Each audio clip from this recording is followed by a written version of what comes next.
Hello everyone. आज हम आपको पार्ट्स ऑफ इंडियन कॉन्स्टिट्यूशन भारतीय संविधान के भाग तो क्या क्या हैं इसके बारे में हम लोग पढ़ेंगे। तो आइए देखते हैं इसको।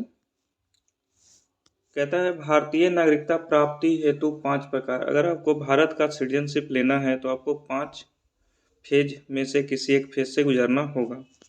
ओके, तो पहला फेज है जन्म से। अगर आप जन्म से ही भारत के हैं तो आपको भारत का नागरिकता मिला हुआ है, ऐसा मान लीजिए आप। दूसरा वंशाधिकार, वंश बाप दादा अगर आपके हैं भारत के तो आप भी भारतीय हैं। तीसरा पंजीकरण रजिस्ट्रेशन के द्वारा। चौथा है देशीयकरण द्वारा।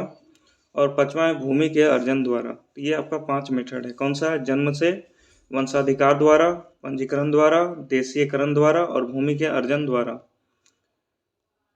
नेक्स्ट कहता है भारतीय संविधान जो है किस प्रकार की नागरिकता प्रदान करता है? तो ये आपका सिंगल सिटीजनशिप। सिंगल सिटीजनशिप मतलब एक ही आपको नागरिकता यहाँ मिलेगा। संयुक्त राज्य अमेरिका यूएसए ने दोहरी नागरिकता ड्यूअल सिटीजनशिप के सिद्धांत को अपनाया है। ओके, नेक्स्ट है नागरिक संशोधन अधिनियम 2019 सिटीजनशिप अमेंडमेंट एक्ट किन देशों के हिंदू, बौद्ध, सिख, जैन, पारसी, ईसाई नागरिकों को भारत की नागरिकता प्राप्त प्रदान करने की प्रावधान है? तो आपका पाकिस्तान, बांग्लादेश, अफगानिस्तान। तो पूछ देता है पाकिस्तान, बांग्लादेश, अफगानिस्तान, तीनों कंट्री का नाम याद रखना ही है। और कौन कौन सा आपका धर्म है? हिंदू, बौद्ध, सिख, जैन, पारसी, ईसाई। मतलब भारतीय संशोधन अधिनियम 2019 में किन देशों के हिंदू, बौद्ध, सिख, जैन, पारसी तथा ईसाई नागरिकों को भारत की नागरिकता प्रदान करने की प्रावधान है? तो पाकिस्तान, बांग्लादेश और अफगानिस्तान। नेक्स्ट कहता है कि भारतीय नागरिक की नागरिकता किस आधार पर समाप्त हो सकती है?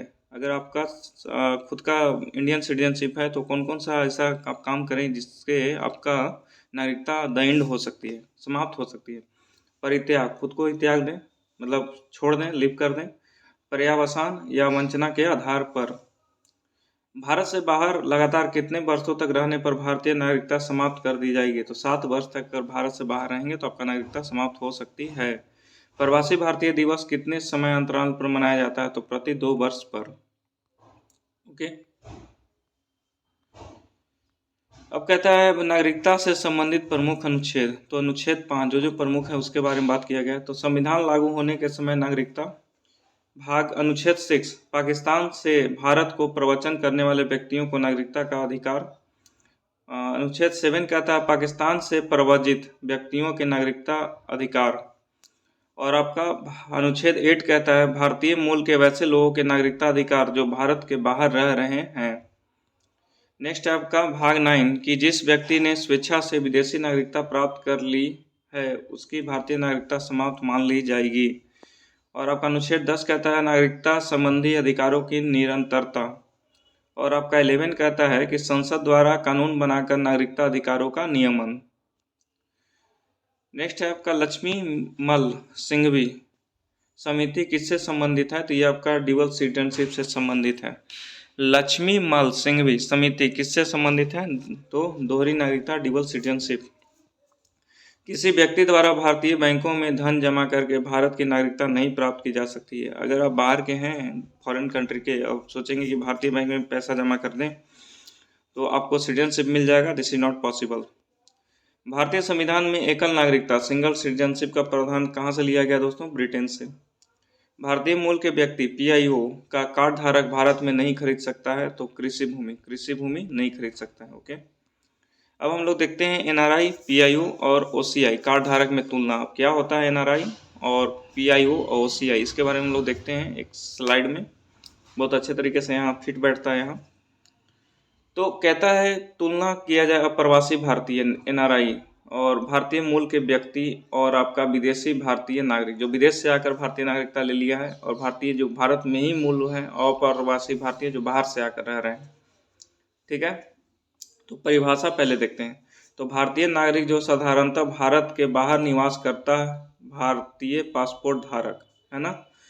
अब पीआईओ में क्या है परिभाषा? स्वयं या उसके कोई पूर्वज भारतीय नागरिक रहा वह वर्तमान में अन्य देश की नागरिकता प्राप्त है जिसका पासपोर्ट धारक है।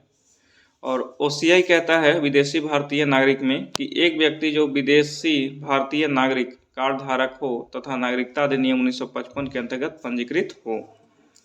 अब भारतीय नागरिकता में देखते हैं एनआरआई का मतलब क्या है। तो आपका ये भारतीय नागरिक ही है की अहर्ता, है ना। और पीआईओ भारतीय मूल के व्यक्ति में क्या है भारतीय नागरिकता का डिफिनीशन।